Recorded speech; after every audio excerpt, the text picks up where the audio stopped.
Hello, I've just finished recording a video podcast.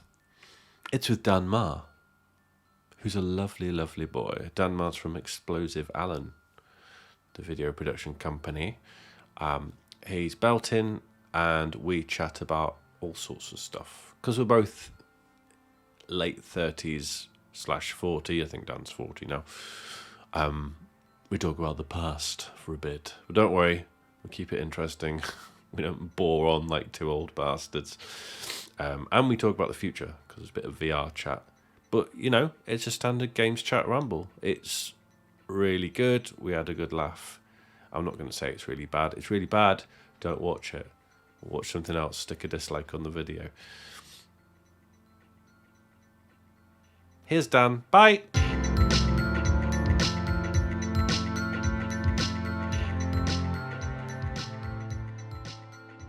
What is he? Is he just a marsupial? Or is he a particular? Yeah. Is a bandicoot a real thing? It's a thing, yeah. Is it? I thought Yeah. they made it up. I thought they just It's thought like it when I sounded first heard funny. that Knuckles was an echidna, I was like, what? That's not real. Oh, yeah. I remember that as a kid and thinking, oh, I know a really cool thing now. It's not actually a porcupine, it's an echidna. That's not a echidna. It's a different... Rural echidna.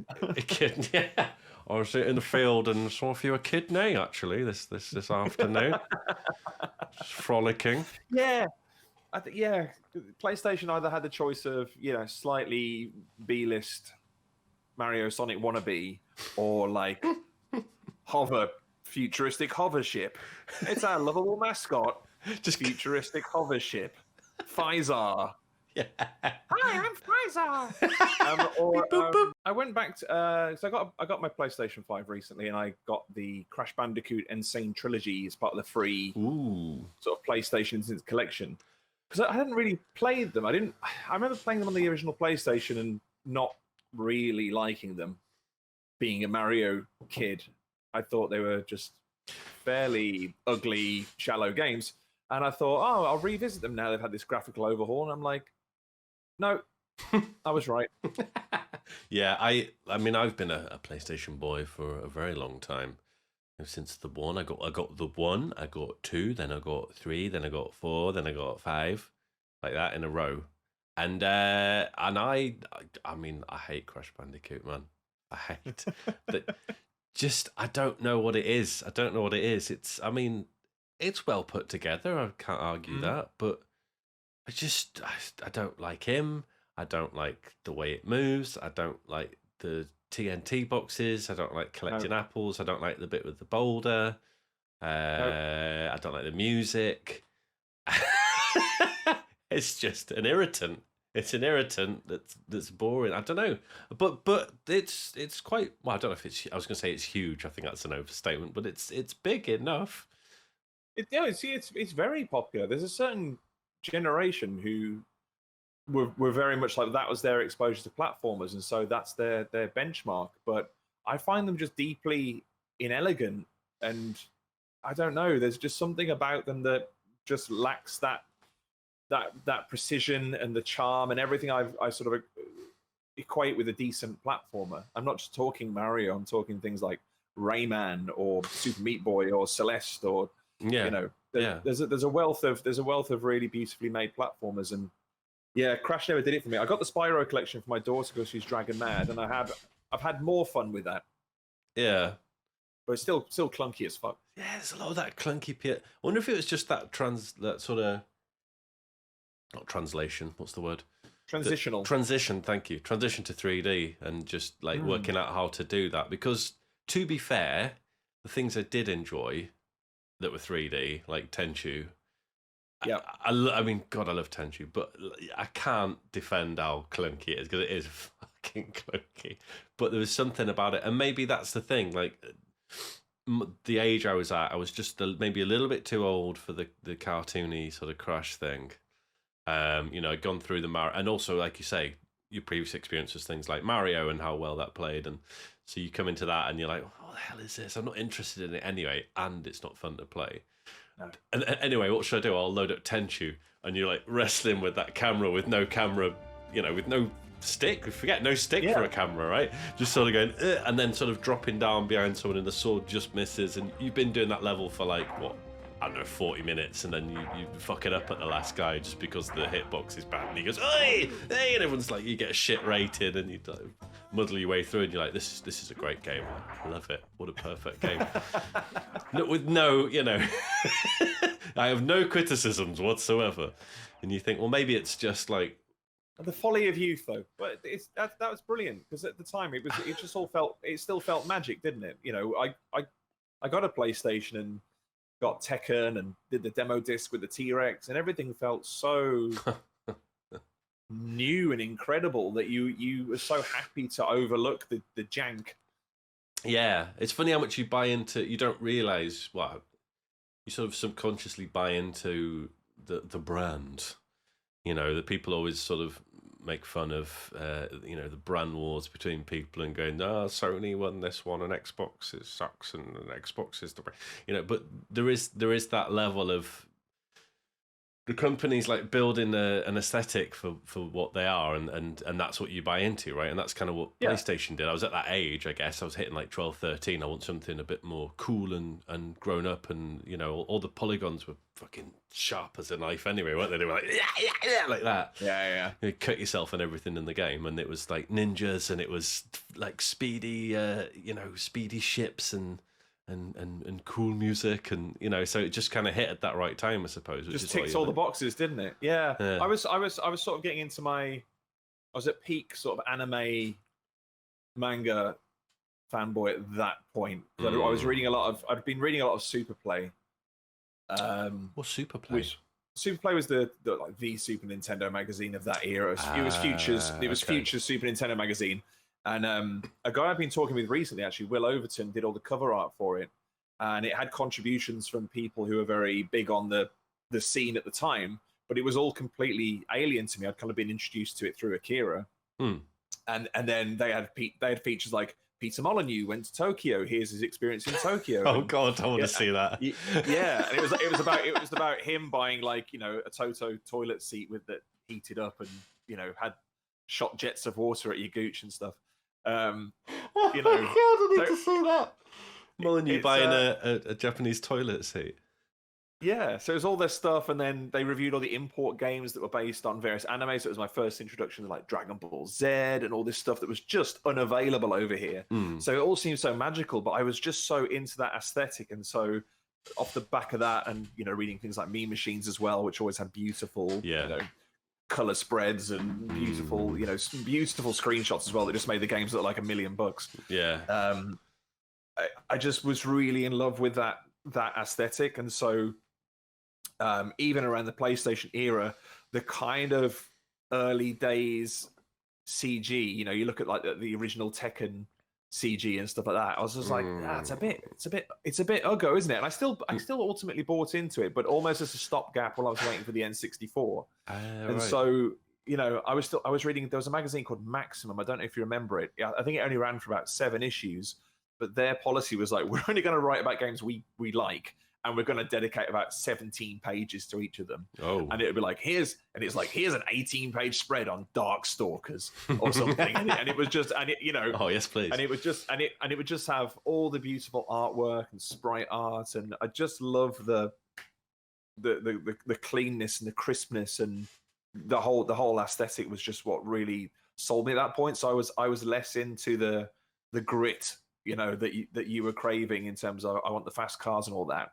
And I'll admit too, I was quite a late developer. Like when I was 12, 13, which was 92, 93, I was still like, not, as Alan Partridge would say, not fully pubic.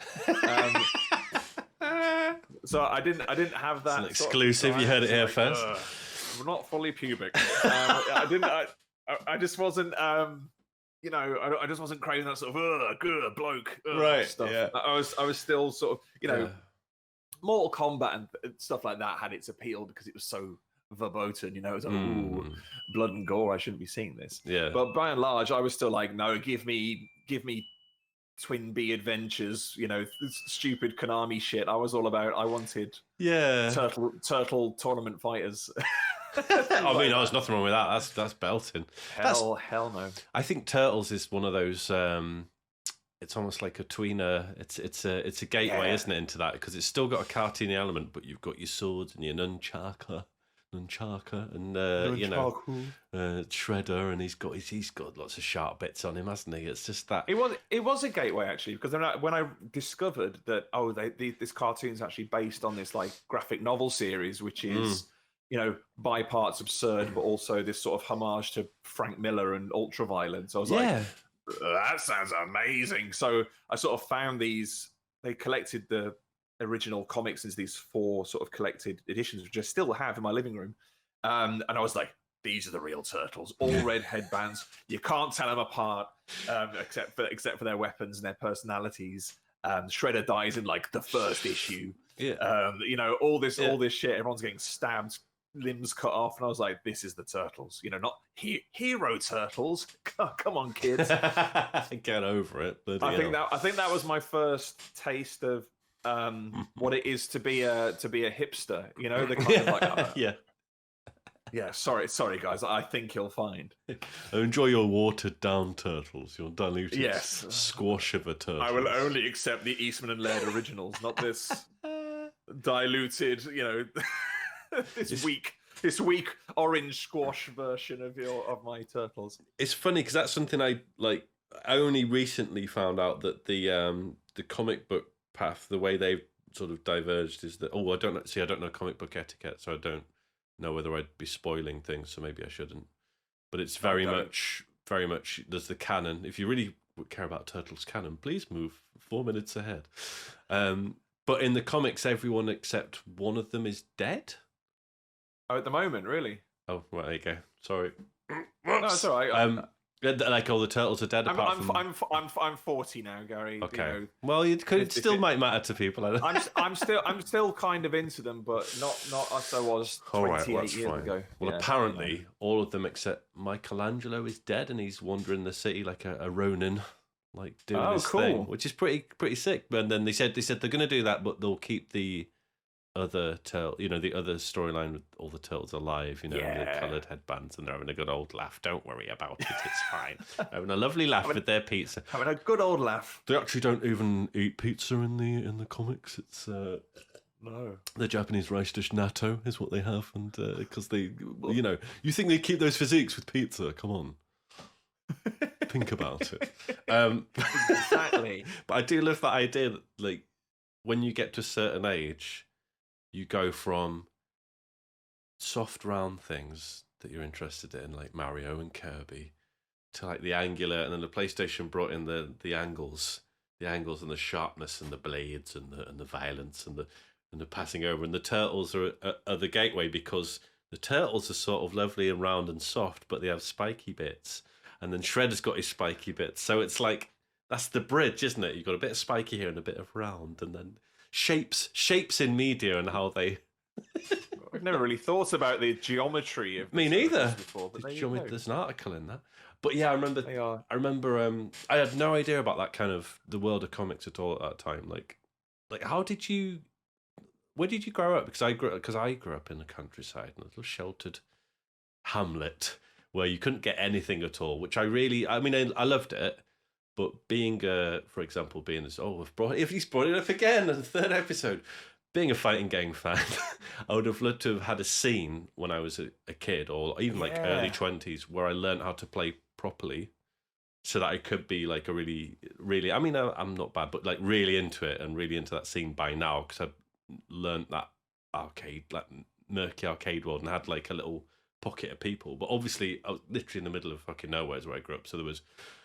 Some weird families with children who walked around on their hands and knees, didn't believe in Halloween and would give you dog food instead of sweets. So there wasn't much scope for learning the fundamentals of fighting games, really. It's more about climbing trees and avoiding the strange people. So where did you grow up to find out? I feel like there's a whole... there's a lot there. Avenue.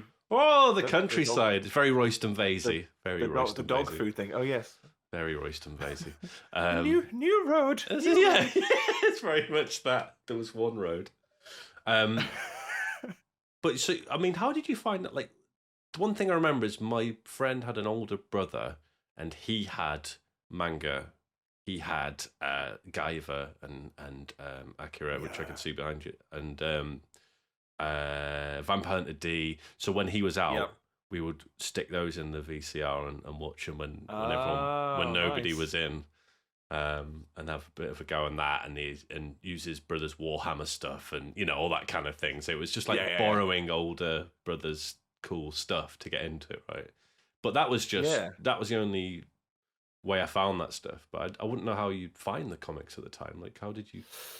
Well, I was raised in Wolverhampton, and I was very sort of close to the town, the hub of it. So I just used to read a lot. I used to devour a lot of everything. So when I wasn't reading my own games mags, I think it might have been a copy of CVG that alerted me to Akira, just like in the news section or something, saying, "Oh, there's a screening of this film." And I was like, "Oh, that sounds amazing!" And that must have been like 88, 89 or something. And then I didn't see it for years after that. And then Manga Entertainment, as it was, released it on VHS, and I went to Games Master Live at the Birmingham NEC. Oh, mate! Yeah, with a couple of school friends, and there was a manga video booth there, right. And as I said before, I was a very young 12, 13-year-old. But my friends were not. They were all like 6'1", whatever. So, one of them just wandered in with his broken voice, "One copy of Akira, please," and picked up got the video for me. Nice. And that's how it started. Yeah, and then I sort of watched it. And it was just like, holy fucking shit! Like, what is this? So is that your first one? Yeah, I think that. Well, I mean, technically, you can count stuff like Lost Cities of Gold and things like that because they were like French-Japanese co-productions, and Transformers the movie, of course, things like that were technically your first exposure to that aesthetic, but something that was like an out and out. This is unashamed, not localized to the extent that those things were. Yeah, I'm thinking like Robotech, Star Blazers, the way they sort of. Yeah, the first thing you watched where the intro had. Yeah. What's happening? Thinking, that was cool. Whatever's going to happen now is going to be as cool as that. It's going to be awesome. Yeah, it was such a great time. So yeah, that was my first exposure to it. And then, then I just really sort of sought it out. So I'd go into WH Smith's, and there was a manga anthology called Manga Mania that used to pull together a bunch of strips and anime FX and just stuff like that. So I would just seek it out. And then things like the Turtles, like finding out the graphic novels, that was just always weird serendipity. Like I go to my nan's house and she'd have a copy of the Radio Times or something, and in the sort of like out now books section, they just have a thing about the Turtles graphic novel. So then I would like hassle my mom and say, like, "Did you know this exists? We've got to go to this bookshop in Wolverhampton and try and find this book or order it in." So I was very relentless when I sort of had an idea of, oh, this thing is out there and I want to get it. It was I just wouldn't stop pursuing it. And I really enjoyed the hunt as well, which is not a thing that really exists anymore. You don't have the hunt for obscure media anymore because it's just there. You can go to a Japanese website and find it, or if you go to those lengths, you can torrent it, or just literally speak to someone on the other side of the world and ask them if they can get it for you in a heartbeat. There's just so many ways and means now of grabbing that stuff that I feel like the sort of the magic of getting it, because part of it was like, even going back to what we were saying about the PlayStation games, part of it was just that I've got it, the thrill of just getting hold of it sort of elevated the quality of whatever it was regardless, because you were like, I am gonna fucking enjoy this, because you'd spent so much time trying to get hold of it that when it arrived, like, even if it was terrible, you would not allow yourself to believe that. Yeah, exactly, because it's like, what else am I gonna bloody play? Yeah, it's like maybe years later when you go, oh, actually, that was Bobbins, wasn't it? But right now it's just like, oh, and that carried on through to like PlayStation 2. I was getting like import PS2 games through that, I just love the artwork on the cover or something, and I get it and be like, oh, this is dog shit.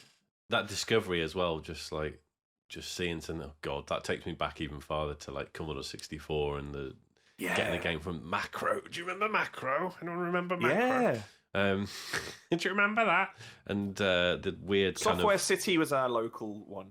Was it? Yeah. This was our like local shop. Yeah. On the way when we went traveling places. It'd be like on the way home. Do you know what I mean? There's like it was like on the motorway or some shit. Like there's on the way home. There's Macro, and it's just like they sold everything. They're just like bits of like drill bits and Costco of its day, wasn't it? Yeah, there's all sorts of shit, and then there'd be little cassette tapes with games. So I just Dad, can I have this one? What is it? I don't know. I just want it. And there's one called Black Tiger. Yes, that was a Capcom game. Yeah, and the cover looked amazing. It was this dude, just like big axe with the helmet on, and like a loincloth, and there's a big fucking dragon. I was like, oh shit, let's get into that. And then obviously you put it on, and it's just like.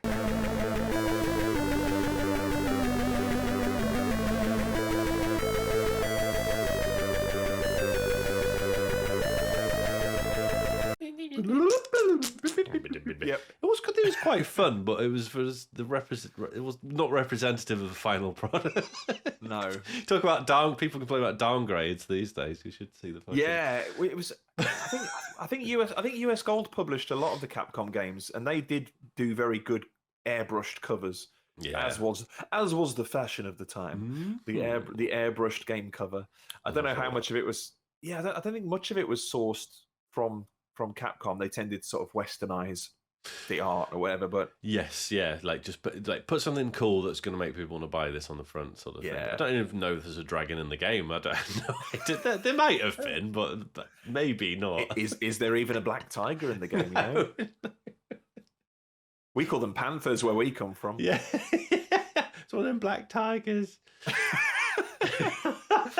But like, it's funny, like those things, especially those airbrush things and that fantasy line drawing stuff. Again, those sort of things you stumble across. I remember being before we moved to the countryside when I was living in Greater Manchester. This was when I was like 8 or something, 7 or 8, and the kid opposite me had this big book of mythological creatures, and it was just just from different histories, different myths and things, different and it's just all of them in a big, and it's like 200 pages, this thing. It's like and it was like a tome, but every page had like this is my memory, had a really lovely, those Warhammer style pencil line drawings, black and white, that are really, there's just millions of little lines on it, intricate, of every sort of thing, the Hydra and the Cerberus and the whatever, and you're just looking through it like, whoa. And just, we would sit,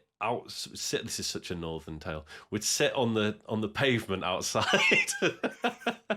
in the sun and just leaf through this thing and watch flying ants fight wasps and stuff, as you do. But just stuff like that, just like firing your imagination, and it'd just be a case of discovering it, not having it so, not doing that these days, it's too easy. But there is a difference in what media you consumed and stumbled upon, and it felt like a little adventure, of discovery. It's everything's so targeted now. Like, there's so many algorithms that are trying to get the measure of you wherever you go online, that you never truly know if you've discovered something organically or if just a series of equations have just decided that's what you should be exposed to. Made you feel like you've done it yourself.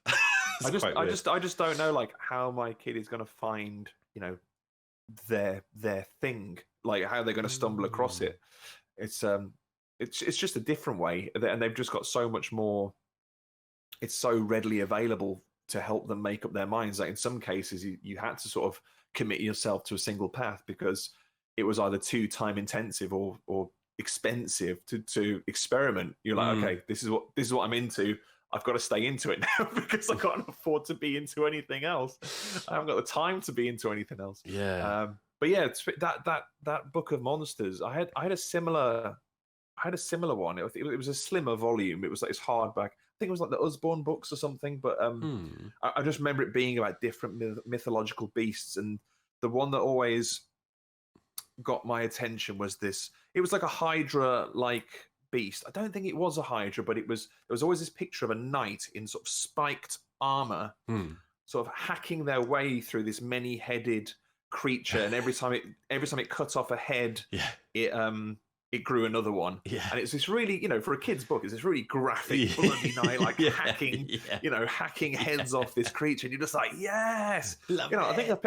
I think I picked it up in a jumble sale at a school summer fair in primary school or something, and I don't know. You just stumble across these things. It's on a table in a field, isn't it? And you're like, what the fuck is that? Like, this is amazing. Oh my god, I'll have this. You sit home just leafing through it. It's funny that, and just that kind of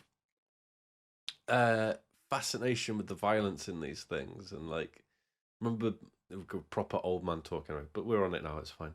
Yeah, it's bound to happen. When two old men talk, it's inevitable. It's memories. Barbarian was another one. Yes. Which was fighting game. Wolf from the Gladiators. Wolf from the Gladiators on the front. Was it Maria Whittaker? Or Linda Lusardi. I think it was Maria Whittaker. It was a model of some sort, yes, on the front with him. And they're oiled to the gills, and with some sort of warm light coming from camera left, I think I recall, to represent the fires of battle, I imagine. And that was like a one-on-one fighting game with swords, and God, that's probably to blame, isn't it? Games like that, why I'm still playing them now. And decapitations, and you do, it's a one-off. It was move. A very elaborate you had to spin, and you could do it very well balanced, because it was a one-hit kill, but you had to land it. And you really had to land the timing. Oh, and you had the little goblin that kicked the head off afterwards as well, which is a really nice touch. You did, kicked it away as he dragged you away. Now was that goblin chewing on the fallen enemy, or was he laughing? Because it wasn't clear. I always thought he was. I thought he was chewing at first, but I think it was laughing, because he comes over and he goes. It sort of goes. It's the noise, and I might put it in right here. Laughter. Right? I'll go with laughter. Guess what it is. The other move I remember from it was completely useless, but it looked amazing. It was called Web of Death. Yeah. Fucking Web of Death. Remember Web of Death? Yeah. Useless. Absolutely useless. But it looked amazing. Always got you killed. I'm going to try Web of Death here. And the guy's just like, fuck off. You're just like, Web of Death, baby. What you going to do? What you should just be is on your knees, just hacking away at the shins. Bing. And when the swords bing as they clashed each other. But yeah, fucking Web of Death. That is late 80s video game observational comedy right there. Web of Death? Web of Death? Fucking hell. But you're more useless than the Web of Death. Yeah. Have you not set the table? You're more useless than the Web of bloody death, you are.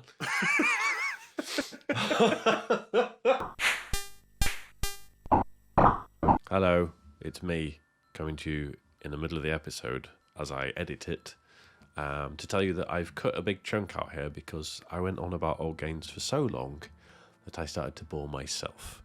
So I've cut that bit out.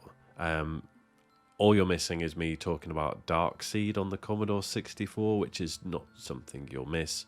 And just more old shit. But I went on for way too long, and I thought, let's cut this short to save the sanity of people watching. So you're welcome. We're going to resume the conversation talking about a company called Tokaboka, who make kids games for young children like 4 years of age. And they're more like toys and like dress-up games and music games, but they're really cool and they're a really good company. And that leads us on to talk about games that aren't necessarily objective-based, things like Hohokum, if you remember that, which is an awesome game. So I just thought I'd connect the two pieces for you. So we're going to go back in now with Dan chatting about Tokaboka. Have a bit more Web of Death, I guess. The way that kid-focused games have developed while we've been, playing our things, has really impressed me. There's a few companies. The one that comes to mind is Tokaboka. Their cool. Stuff's fantastic. I like playing it.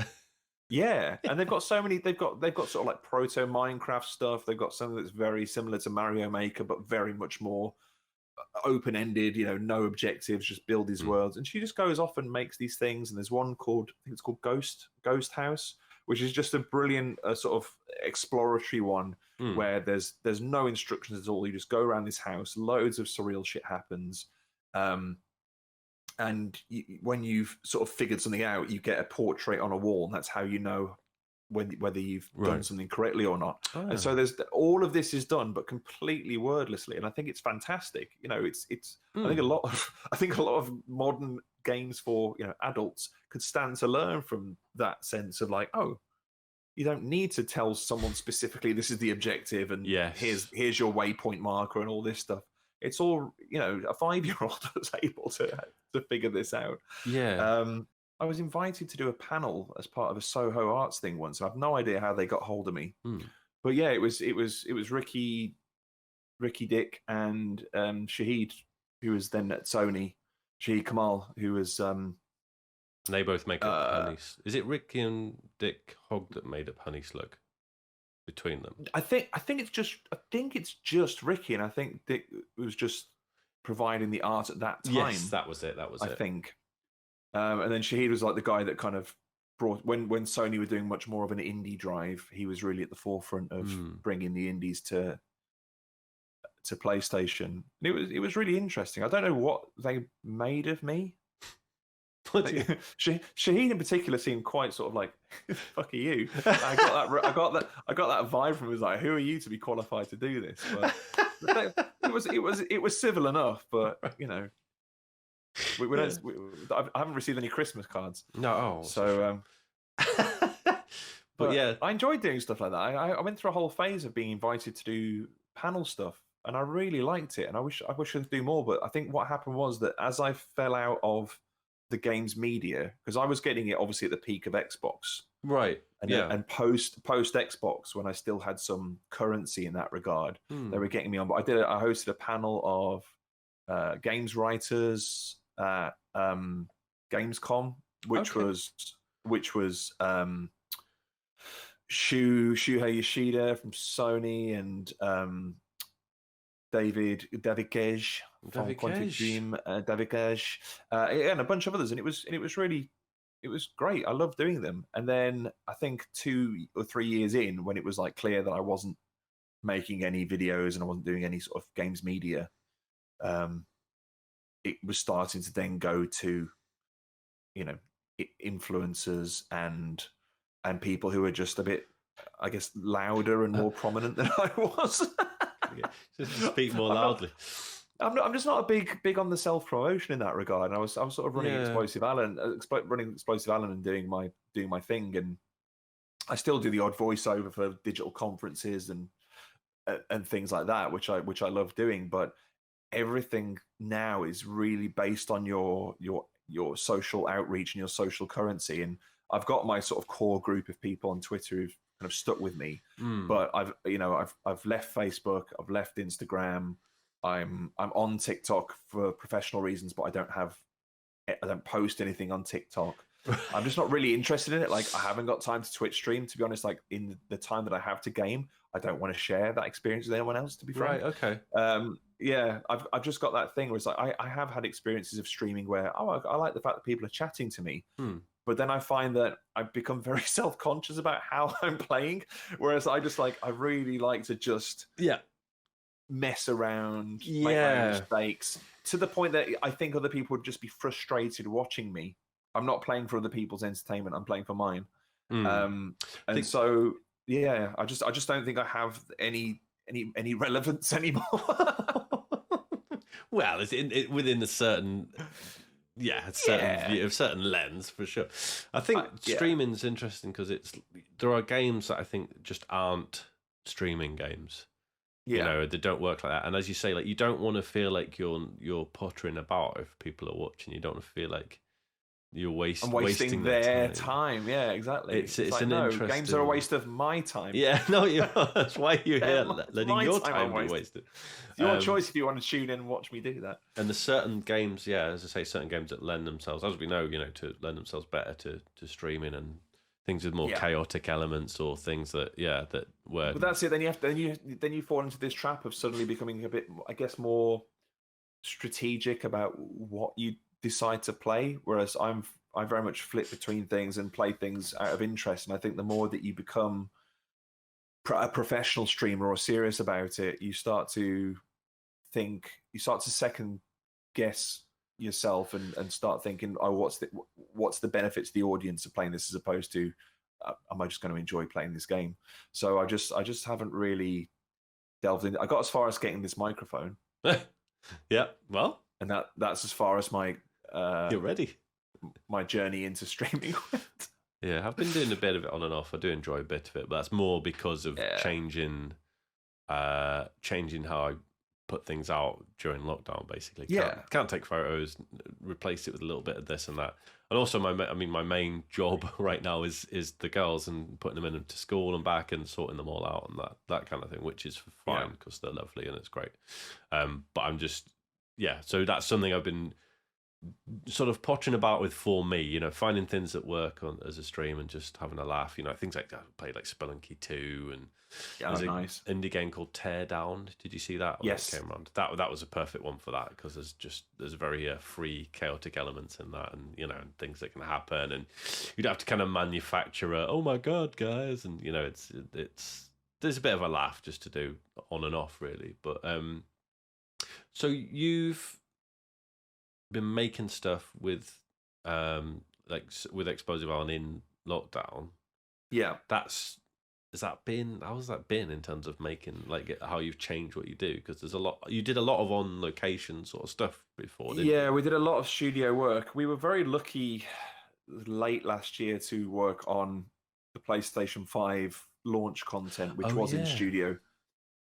Yeah, we did extremely well because it's just teasing the hardware, and we were really lucky to get that opportunity. But that looked like the last a lot 12 of months fun. have been.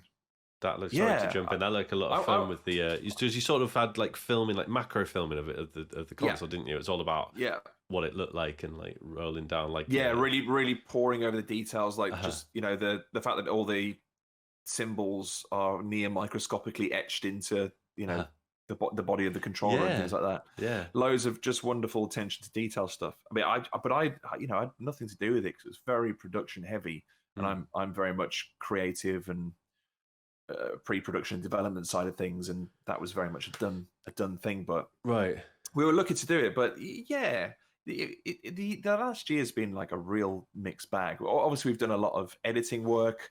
We've really pivoted towards that remote production. We've done some remotely shot documentaries, like mini docs that we did for Hot Shot Racing and Peaky Blinders Mastermind for Curve. I mean, they were really great fun and great challenges to produce. We did a whole bunch of video tutorials for Unity. We're working on some stuff right now with some other big name clients. It's been an adventure. It's been the toughest year for our business, as it has been for most independently run businesses. I imagine. We've pretty much lost everybody. Right. Yeah. Two left. Anyway, they were just moving on to other roles, but we haven't replaced them. We'd furloughed the rest of the staff, and then we just ultimately had to let them go. And we're sort of now in a rebuilding phase. Yeah. Since March, it's been going. We're getting the bigger jobs in. Part of it wasn't that we weren't working; it was that we were just accepting smaller gigs, because the big budget stuff is when you go out and do shoots and you're preparing for stuff and you're doing all that, and that's where the real sort of money comes from.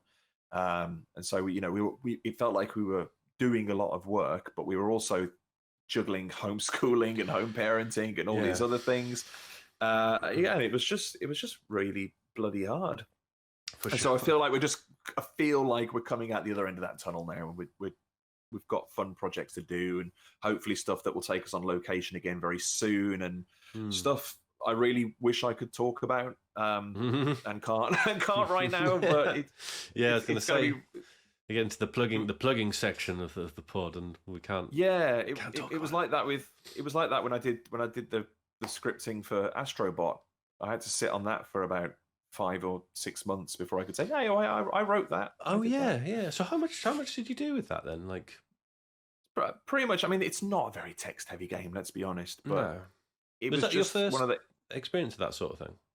No, funnily enough, I wrote for two mobile games. So a friend of mine, Simon Oliver, who had a company called Hand Circus, made a game called Rolando for the iPhone. One of the in the early phase of like games coming to iPhone, he really hit that first wave of stuff. And then a few games down the line, he had this sort of ambitious idea for kind of a Wind Waker meets Animal Crossing meets free to play concept called Seabeard. Okay. And so I kind of embedded myself in their studio for a while to do a whole massive character dialogue and stuff like that, which was really enjoyable. And then he re-released Rolando. He did like a 10th anniversary edition, and I think he'd done the scripts in the original one. It was just like, can you just rewrite all of this? So I rewrote Rolando as well for the HD version.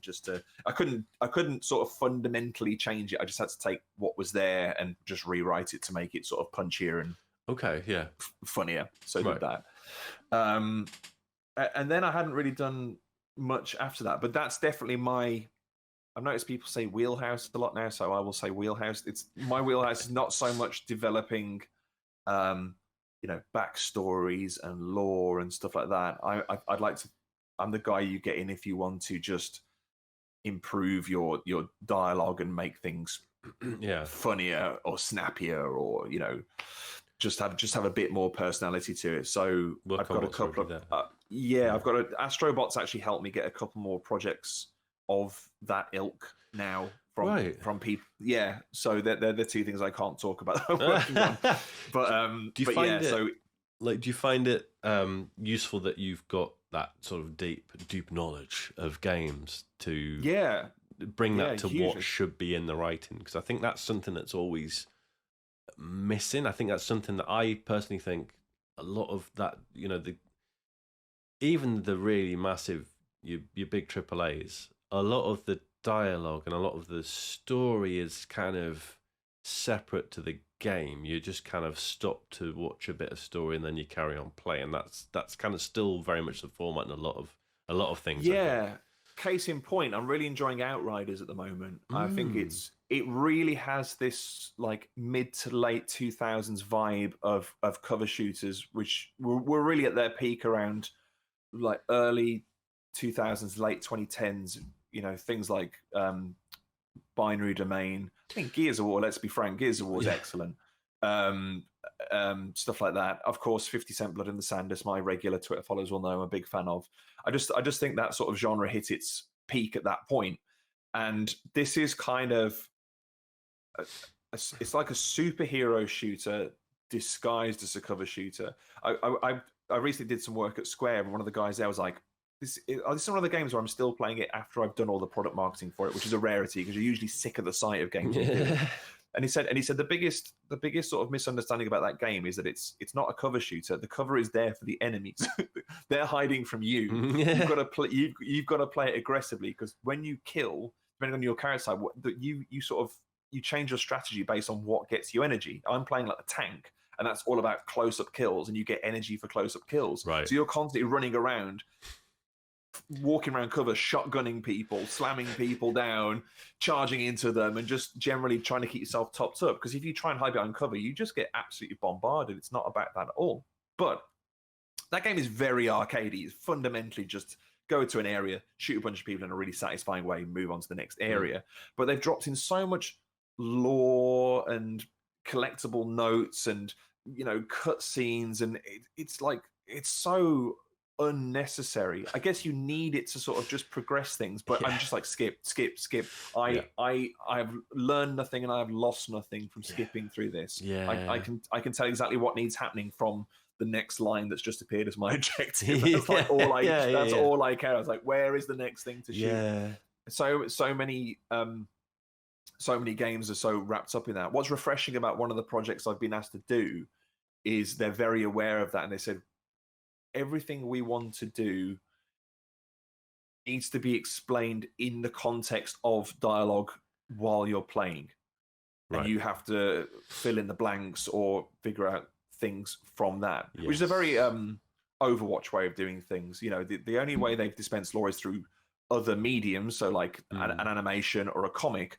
But by and large, when you're playing the game, you'll just have these small exchanges, before a match, and you go, "Oh, there's a little something there. Something happened there. That's quite interesting." Or stuff that you find on the wall and bits like that. And I much prefer that way of organically including lore in a game where it's just not reams of text that you have to, the Mass Effect school of lore, where it's just like, let's read through this fucking history that someone's taken great pride in writing a 1,000-page Bible of continuity and stuff just to justify everything. Too many games feel like they have to justify the existence of stuff now.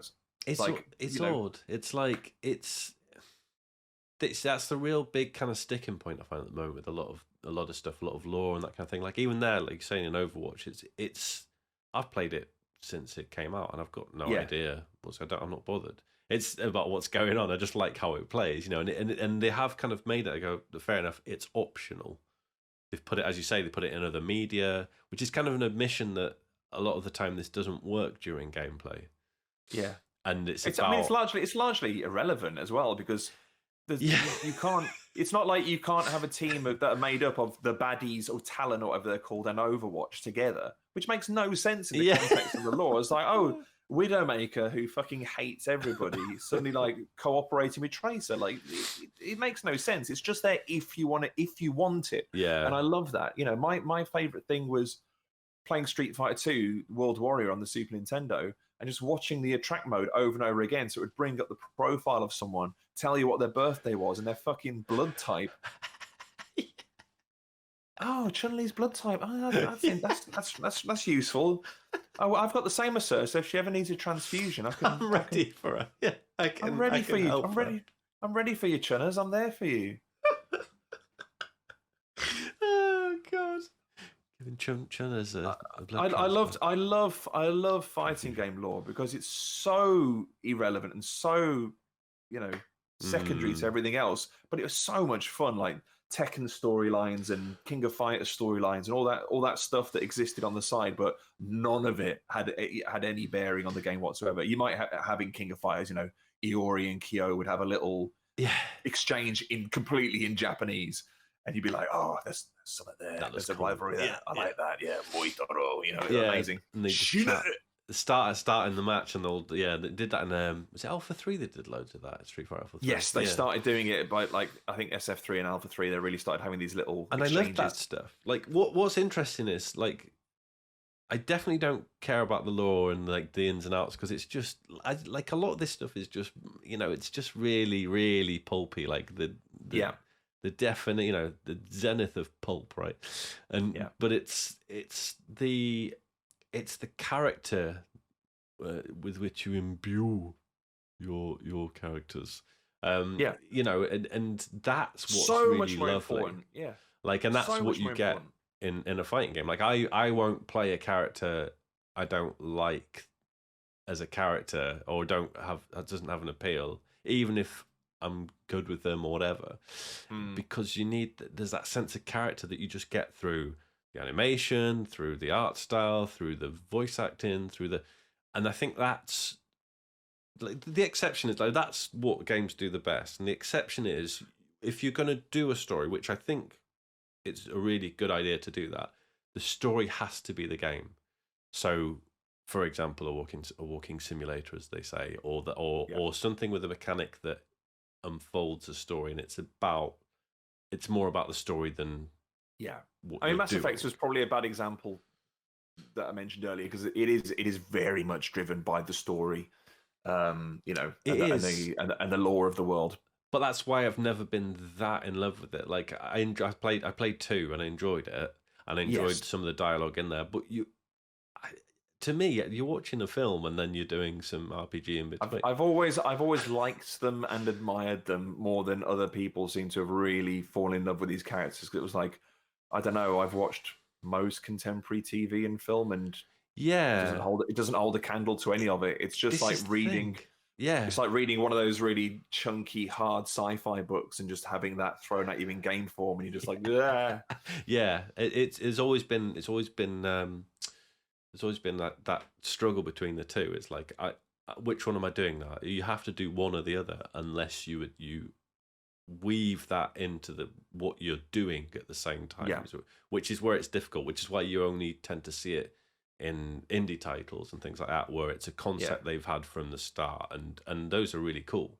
But it's very much, you can see how hard it is to make a game that is both, like, because people, as you say, it's either optional or it's stop playing the game, watch this bit of TV, carry on something like something like Bloodborne is like a total masterclass in that. Yes, it is, and it really is. It's like, that's where you've got this combination of, you've just got an awesome game first and foremost, just an incredible world, incredible game. Then you've got great environmental storytelling, and then on top of that, you've got lore that's delivered in that Dark Souls fashion of basically via items, and that you piece it all together by just collecting stuff and going, oh, what's that about? And it never holds your hand. It never creates a chronology for you. You have to seek out that sort of chronology, and you have to seek out that world if you want.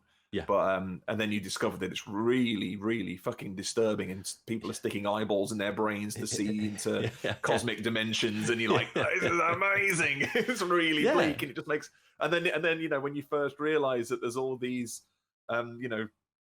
cosmic monstrosities that have always been there, just out of view, just lurking and watching you and driving you. You're like, oh, I stood near this bench, and suddenly I'm losing my fucking health. What the fuck's going on there? And then later on, you're like, holy shit! It's just awesome, so good when it's all integrated, when it's all integral, and it's actually adding something to the game itself. There's these cosmic entities, but they're not just this sort of thing that exists in the periphery. They have an actual impact on your character in the game as you're playing it. Stuff like that is so important. That's when the developer sees the story as a physical element. I think that's kind of the way you can frame it. It's a physical. It's not an afterthought. Yeah, so often. Like I've seen games. I've been to studios and interviewed them, and off camera they've gone, actually, we kind of just like did the story to justify why you're doing stuff in the game. The two were never in tandem. It was always like, we've done this, we know this is happening. Now it's your job to tell people why they're doing that. Yeah. Yes, exactly. It's that thing. Like even the characters, the dialogue in something like Bloodborne it's you do it within the context of the world. You're never, control isn't kind of wrested from you really at any point. Not really, apart from like an introductory cutscene to a boss or whatever, very quick 10-second things or whatever. But it's all kind of, you do it, you go up and you talk to them. You don't have to talk to them even, but you go up and you do that. So it's all rooted physically in the world, as is the environment, as is the things you discover in the environment and the items the biggest departure, as you say, is having to read about what an item is. That's the farthest you get away from playing the game to have the story brought into you. And then afterwards you go away and you think about it, and that's when you think about the themes that are there. The characters aren't there to explain to you the world. It's already happened to them, so they'll talk about what has happened or what is happening as facts, it's never delivered. It's never delivered in that expositional way, is it? That's the difference. When people start just spouting exposition in a completely unnatural way, or they start just talking to themselves about what they've got to do, as no one ever would. That happens a lot in Outriders as well. Your character will just go, well, I need to head over to this base now and figure out what's going on over there, I guess. You're like, why are you saying that? Who are you speaking to? It's like, shit, gotta find the 3 nodes by color order and then replace them according to the diagram on that wall there. What? Sorry, what? It's funny. I think that's I've never really thought about it that way. That is the thing that makes a story better, is when it's rooted physically in the game, in whatever way that might be. A bit of your Wind Waker and that kind of. There's chatting in, not Wind Waker, sorry, Breath of the Wild. There's chat in that, obviously, and you sit and chat to people, and that's got that traditional RPG thing. But there's a lot of story in just feeling, being in the world and doing stuff, and that if you're going to do that feels like the best way to do it, and that's when it really hits home. But like say with Bloodborne, you come away and you think, well, it's science versus religion, isn't there? And there's all that kind of thing, and either route has its problems because it's mankind's ego and trying to find a purpose in things, but they both come up with nothing in the end and just end up driving themselves mad in two very different ways, but ultimately the same fruitless endeavor, self-destructive path. Stuff like that. That's cool. That's all in there, and it's not, it's not delivered by a person, a very well animated face telling you that's what's happening. Like, it's it just throws you the jigsaw pieces and goes, okay. Now you finish the puzzle. I'm wondering how Elden Ring will manage all that. I wonder if we're going to see the same approach to storytelling, or is it going to be a little bit different? Because we still don't know anything about it, right? But we know George is involved, don't we? Yes, we don't know whether that's a good or a bad thing. I don't know, but I don't know. I suspect there are some commonalities in their thoughts about it. They're both very unromantic. In their approach to writing. They don't like the idea of the hero necessarily. Allegiances change, and there's always moral grey areas, and people that in other sort of franchises, they're untouchable. They're I think Miyazaki and George R. R. Martin both have that thing of like, anyone can die. It's fair game. Don't get attached. True. But like literally anyone can die. So yeah, I remain hopeful. Yeah. The fact we haven't heard anything for a long time, I don't know. Does that signal a troubled development, or do they just not want to share anything until it's like absolutely right? Oh yeah. And they've earned that. Sometimes these guys have just earned that right. Like I don't need to have this. The cyberpunk effects. The Elden Ring could have revealed so much by this point, and then potentially suffered the same fate that Cyberpunk had. Whereas it's like you have driven anticipation so unrealistically high that whatever you put out at the end of it just absolutely cannot meet up with what you're claiming. It's just not feasible. I agree. I'd rather not hear much about it at all. I would rather just jump in anyway. And I do think I feel like, and again, this is, partly personal preference, I imagine, but I do feel like there's an overhaul is needed on some video game marketing in terms of the frequency and the way it's put together, and just the. I think having your corporate representatives constantly tell you how excited they are for this game and talk about features. We've heard it so many times, and the language is the same, that it's hard to be excited, even if it turns out well, because there's all these in-depth looks, and we're going to look at the reloading system, and and someone will go, "I'm really excited today to bring you more details about how you reload your weapons in, weapons of guns online." It's. And I'm sure, I'm sure in their own way they are, because they spent all this time making the game. It's like, oh, finally I can tell someone about it. Yes, but it's like. What represents probably months or years of hard work internally to most people is like, oh, that's just a game system. Great, cool. Yeah. It's like telling me about the various pieces isn't really helping. Is I need to see how it coalesces. I need to see it as a whole. And I think most devs have that frustration where it's like, oh god, everyone's just expecting information and da. And when it is drip fed in this fashion, it's really hard to get a picture of what the overall picture is. Or sometimes something fundamentally can seem incredibly generic on paper, but when you play it, it's as much about the atmosphere of it, it's as much about the world building of it, it's as much about all these factors coming together to form this really memorable, cohesive whole, even though it's built on probably a very generic foundation. Yeah. So I don't know. I'm very much these days like, I don't play the demos. I don't really read the previews anymore. It's like just tell me if it's like any cop at all, and I'm there. Just get me in. Yeah, cop or no cop.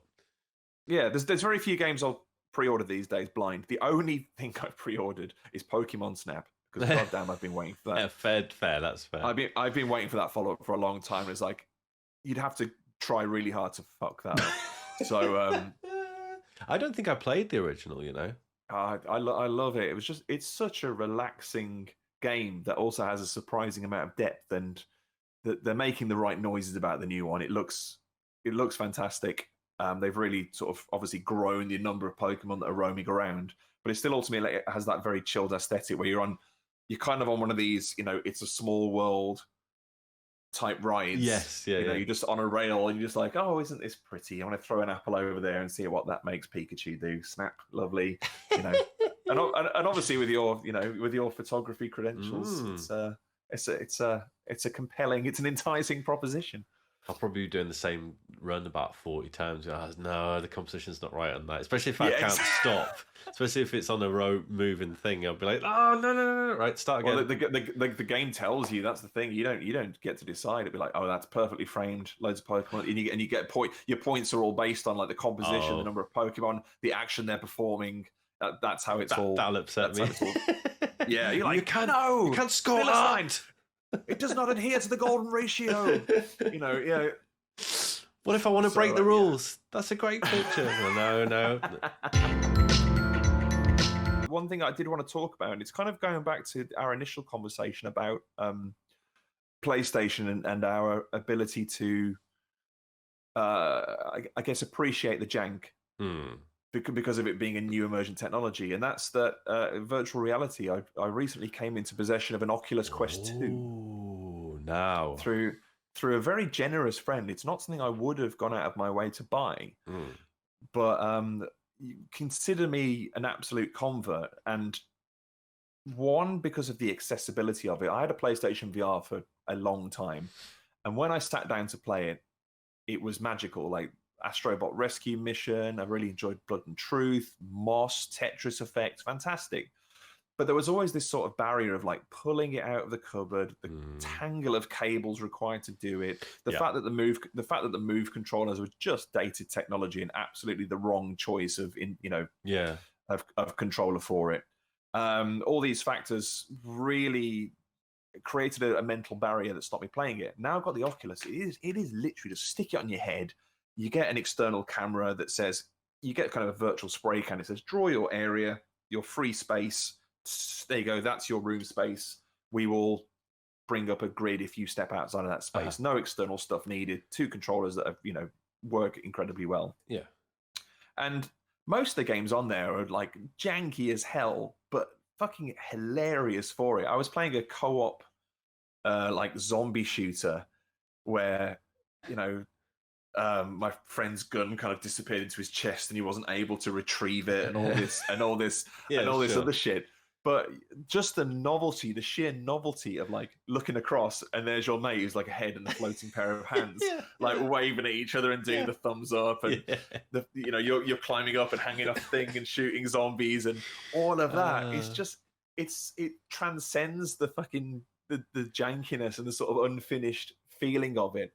And there's another one called Walkabout Mini Golf, and 5 of us got together, and it's just your head and your hands and your golf club, and you can teleport around this course, and it's a complete open world course as well. So even if you're like on hole 1, if you want to teleport over to hole 18 and just go and check it out, you totally can in the middle of the game if you want. That's brilliant. Cool. That's cool. And you can climb. So there's like there'll be one of the courses is this like coastal like outcrop of rocks and like a cliffside thing just out in the middle of nowhere. And so you can sort of look over the water's edge or climb up to this bell tower. All the while everyone's playing mini golf, you can play hunt the ball. You have like different colored balls that you can hunt around the course.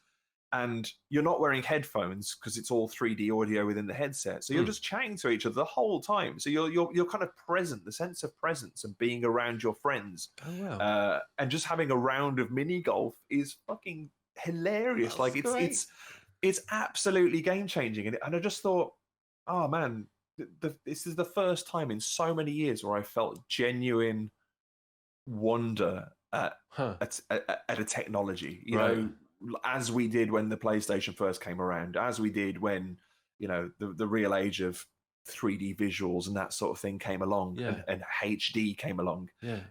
It's the first time where I've gone, the beauty of VR is not necessarily the scale and the sense of being there. It's the sense of being there with someone else. Right. Yeah. Yeah. And I think And I think that the sort of the profundity of that in the current situation really comes to the fore, because everyone's like, I'm sick of fucking Zoom chats. I'm sick of Teams. I'm sick of this sort of janky video thing.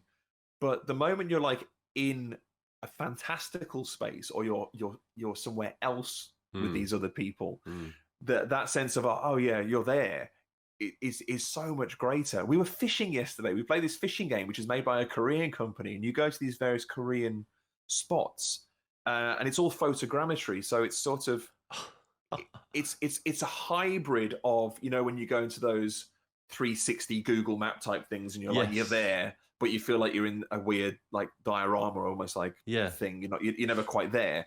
It combines that by putting it onto 3D geometry, so you get these like ultra realistic textures, like coastal textures,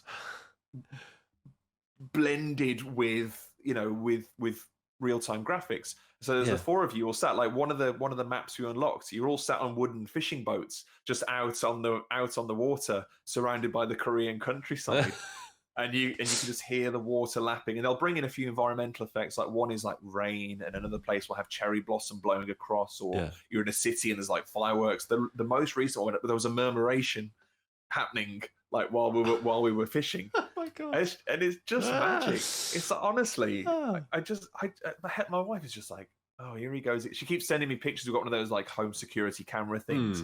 And she's like, oh, here you are at 1 a.m. It's just me like flailing around with a, you know, in my head, I'm having an epic sword fight with someone. You know, externally, I'm just a tragic, pasty-faced, you know, 40-year-old man with serious bags under their eyes, spending too many sessions, you know, going to bed at 2 and waking up at 6:30. It's a terrifying new world, that. It's but yeah, got friends who... I've got, you know, Facebook connections aside. Yeah. It's a wonderful piece of hardware. It's incredible. I've just been having the best time with it. I think I'm starting to. It's creeping towards me, the temptation. There's more and more people. I've got a couple of friends who have delved deep into I've forgotten the actual name of what it is, but it's basically you emulate a child's room, like a childhood room. And in it is a VCR player, and you can put all the classic consoles like Amiga. There's a PlayStation. There's loads accounted for or whatever.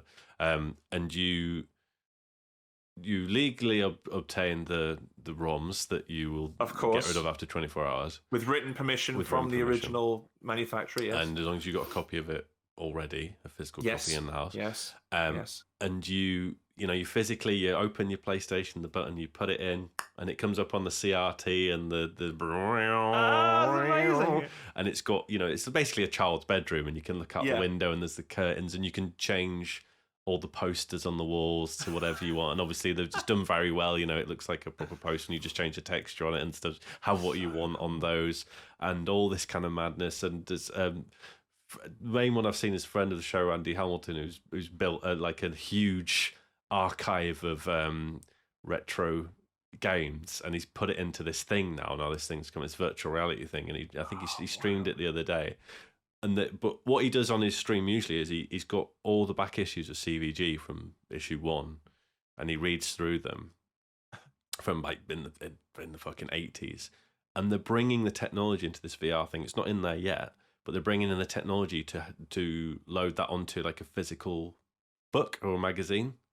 So you basically get the PDF, and it'll turn it into a... so you leaf through it like that, and the pages will be on the thing. So when it's ready, he's going to put it into that. He's going to sit in his bedroom when he was like 10, fucking reading old CVG, and then he'll look at this game, and then load it up on the Amiga and have a go on it. I mean, I'm not going to say that sounds utterly regressive, but it sounds like a problem, is what it sounds like. It sounds like a real problem. Sounds like one of those one-man shows. Is like, I'm 10 again. I'm in my bedroom. Yeah, it is. To my right, the poster for the Goonies. Yeah.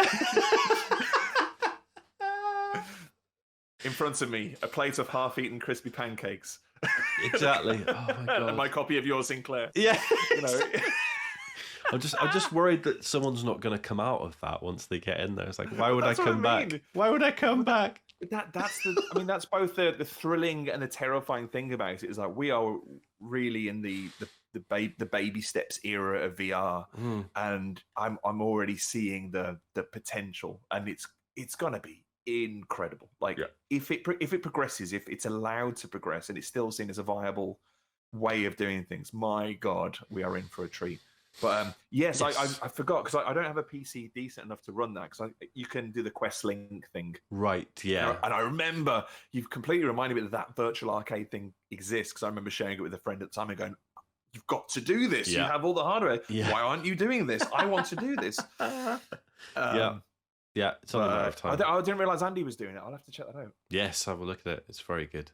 So he's streaming that, is he? He started to stream it, yeah. He's having run into one or two problems, but it's mostly working. But yeah, he's figured out the tech for it. You can also have someone enter your room. It's like a online element. You can have someone come to your room, knock on your door, and come in if they've got it, and wander about and sit and play Bushido Blade with you, like sat on your bedroom floor.